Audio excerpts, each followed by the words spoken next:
Hi! Welcome to our first ever live story time with me, Bryony. And today we're going to be reading a book called Corduroy. And Corduroy is by Dom Freeman. So this is an actual little toy. So if you have time now, why don't you grab one of your favorite toys and you can sit and listen to the story with them and listen to me read a story about corduroy.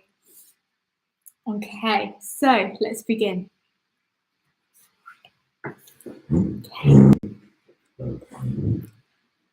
Corduroy is a bear who once lived in the toy department of a big store. Day after day, he waited with all the other animals and dolls for somebody to come along and take him home. The store was always filled with shoppers buying all sorts of things, but no one ever seemed to want a small bear in green overalls. Then one morning, a little girl stopped and looked straight into Corduroy's bright eyes. "Oh, Mummy," she said, "look, there's the very bear I've always wanted." "Not today, dear," her mother sighed. "I've spent too much already. Besides, he doesn't look new. He's lost the button to one of his shoulder straps." Corduroy watched them sadly as they walked away. "I didn't know I'd lost a button," he said to himself. "Tonight I'll go and see if I can find it." Late that evening, when all the shoppers had gone and the doors were shut and locked, Corduroy climbed carefully down from his shelf and began searching everywhere on the floor for his lost button. Suddenly, he felt the floor moving under him. Quite by accident, he had stepped onto an escalator and up he went. Could this be a mountain, he wondered. I think I've always wanted to climb a mountain. He stepped off the escalator as it reached the next floor, and there, before his eyes, was a most amazing sight. Tables and chairs and lamps and sofas and rows of beds. "This must be a palace," Corduroy gasped. "I guess I've always wanted to live in a palace." He wandered around admiring the furniture. "This must be a bed," he said. "I've always wanted to sleep in a bed." And up he crawled onto a large, thick mattress. All at once, he saw something small and round. "Why, here's my button," he cried, and he tried to pick it up. But like all the other buttons on the mattress, it was tied down tight. He yanked and pulled with both paws until off came the button, and off the mattress Corduroy toppled. Bang! Onto a tall floor lamp. Over it fell with a crash. Corduroy didn't know it, but there was someone else awake in the store. The night watchman was going his rounds on the floor above. When he heard the crash, he came dashing down the escalator.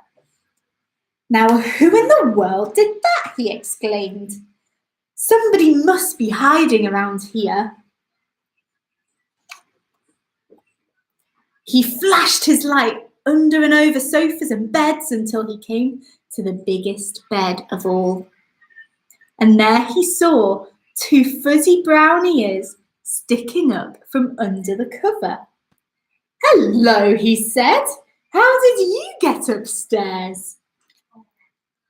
The watchman tucked Corduroy under his arm and carried him down the escalator and set him on the shelf in the toy department with the other animals and dolls.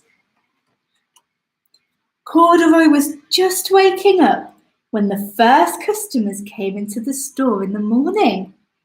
And there, looking at him with a wide, warm smile, was the same little girl he'd seen only the day before. "I'm Lisa," she said, "and you're going to be my very own bear.